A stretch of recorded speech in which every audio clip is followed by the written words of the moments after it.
ایک امیر عورت پیر صاحب کے پاس گئی اور کہا کہ پیر صاحب مجھے کوئی ایسا تعویذ دیں کہ میرا شوہر میری ہر بات مانے، جو بھی میں کہوں وہ میرے تابع ہو جائے۔ پیر صاحب بھی دور اندیش انسان تھے، انہوں نے اس عورت کی بات غور سے سنی اور کہا کہ یہ عمل تو شیر کی گردن کے بال پر ہوگا، اور وہ بال بھی آپ خود شیر کی گردن سے اکھاڑ کر لائیں گے، تب اثر ہوگا، ورنہ کوئی فائدہ نہ ہوگا۔ وہ عورت بہت پریشان ہو گئی اور مایوس ہو کر واپس آ گئی اور اپنی سہیلیوں کو بتایا۔ ایک سہیلی نے مشورہ دیا کہ کام تو مشکل ہے مگر ناممکن نہیں۔ تم ایسا کرو کہ روزانہ 5 کلو گوشت لے کر جنگل جایا کرو اور جہاں شیر آتا ہے وہاں ڈال کر چھپ جاؤ۔ کچھ عرصے بعد شیر کے سامنے جا کر ڈالا وہ گوشت کا عادی ہو جائے گا۔ تم اس کے قریب جا کر گوشت ڈالنا شروع کر دینا اور اس کی گردن پر پیار سے ہاتھ پھیرنا شروع کر دینا، اور جب شیر آپ سے مانوس ہو جائے تو گردن سے بال اکھاڑ لینا۔ اس عورت کو بات پسند آئی۔ دوسرے دن ہی اس نے گوشت لیا اور جنگل گئی اور گوشت ڈال کے چھپ گئی۔ شیر آیا، گوشت کھایا اور چلا گیا۔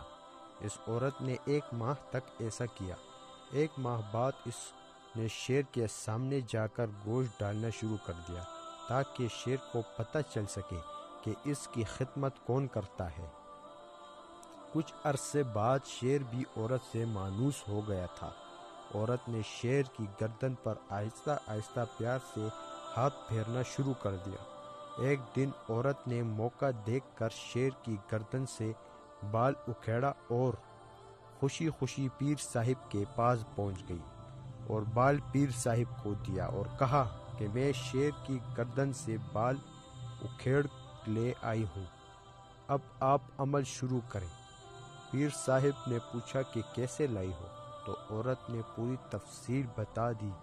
پیر صاحب مسکرائے اور کہا، کیا تمہارا شوہر اس جنگلی درندے سے بھی زیادہ خطرناک ہے جو کہ خون خوار ہوتا ہے، جس کی تم نے چند دن خدمت کی تو وہ تم سے اتنا مانوس ہو گیا کہ تم نے اس کی گردن سے بال اکھیڑ لیا اور اس نے تمہیں کچھ بھی نہیں کہا۔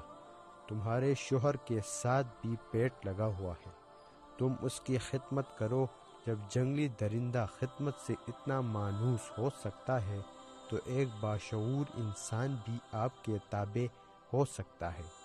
میری سب بہنوں سے گزارش ہے کہ اپنے شوہر کی خدمت صرف اور صرف اللہ پاک کی رضا کے لیے کریں، پھر دیکھیں اللہ پاک آپ کے گھر کو کیسے جنت بناتے ہیں۔